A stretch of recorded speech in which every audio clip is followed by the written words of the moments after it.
A great philosopher once wrote, Naughty, naughty, very naughty.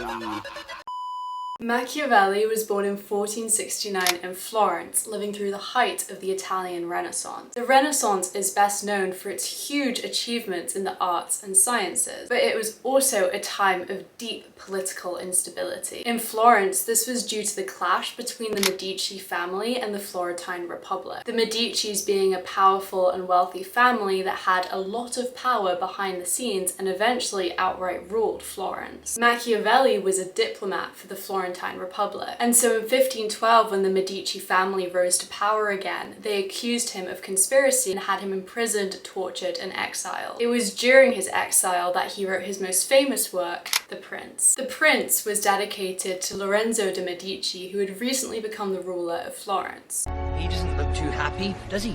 Not too happy at all, Mary. It is likely, therefore, that Machiavelli wrote The Prince to try and win back some favour with the Medicis. Let me in, please. While he never regained the status of his previous political career, he was able to save a little bit of face with the Medicis and live out the rest of his days in Florence. So what did Machiavelli say in The Prince to be able to appease the powerful Medicis? Did he really mean what he wrote, or was he just trying to save face? Let's unpack.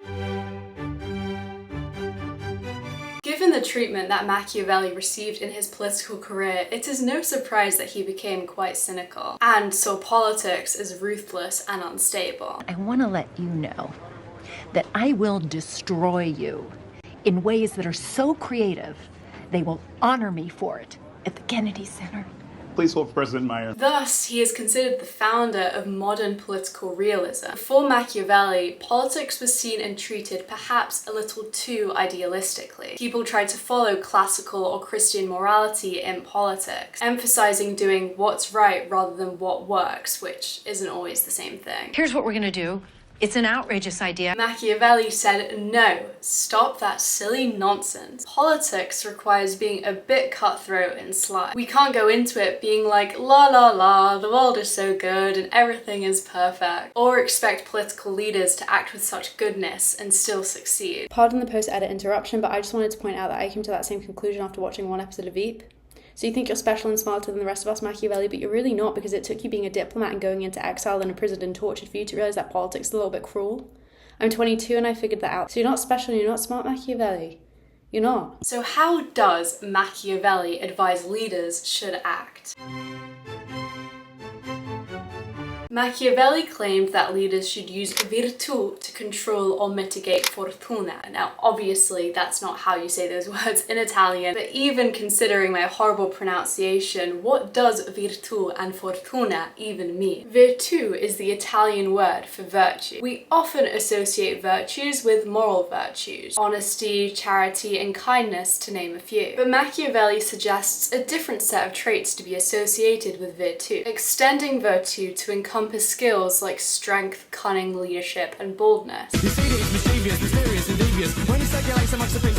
So, for Machiavelli, a leader should act with virtù, and his version of virtù, which is strength, leadership, and skill. But I have other virtues, Father. Ambition. But now what's fortuna? Well, it's fortune. Machiavelli uses fortuna to refer to all circumstances that humans can't control. I mean, it's unexpected, such as chance, luck, the unpredictable world around you. A good leader will use their virtù to master fortuna instead of letting your fortuna master you. Basically, here Machiavelli is acknowledging that a prince might be unlucky in what life throws at him, but a good prince will rise to these challenges and face them with courage, skill, and strength, rather than allow these challenges to defeat him. Just vote. Just vote, just vote.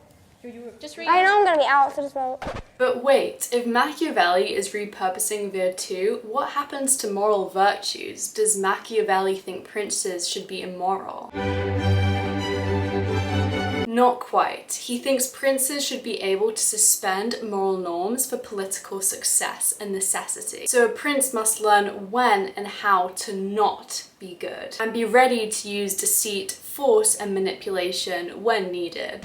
Use the force, ma'am. So Machiavelli isn't saying a prince should be evil, but he's saying that traditional morality won't win them power, and power is the whole point. He also thinks a prince must appear virtuous, even if he is not. When you attempt to be charming, it really does come off as evil. Machiavelli acknowledges that a good reputation and perception are powerful political tools. Look at this. What is it? They're calling you the no BS VP. Right they are. I mean, I lied and everything, but it sounded true at least. So basically, be a wolf in sheep's clothing. Now, how much of a wolf should you be? How feared should you be?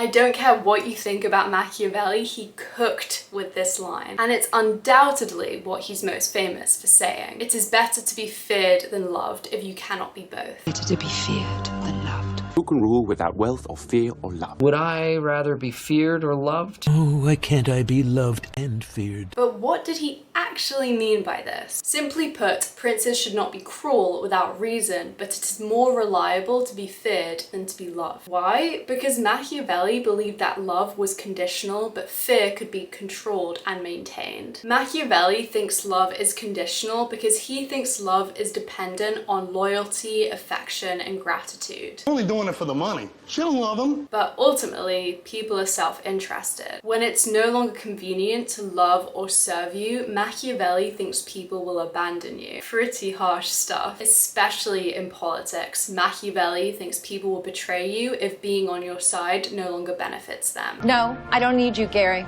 Fear, however, is enforced by consequences. If people fear punishment, they're less likely to rebel or disobey. But, and this part is often overlooked, Machiavelli adds a condition. It is better to be feared, provided he is not hated. Machiavelli isn't telling political leaders to go full Game of Thrones villain. Bring me his head. Rather, more like a villain in Succession. Still scary, but strategic and practical.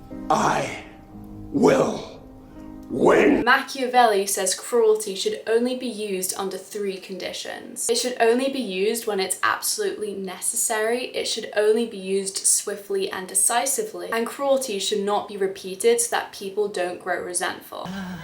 That's enough, Sister Sarah. I think he's learned his lesson. And for Machiavelli, fear equals control, but hate equals rebellion. Fear is the path to the dark side. Fear leads to anger. Anger leads to hate. Hate leads to suffering.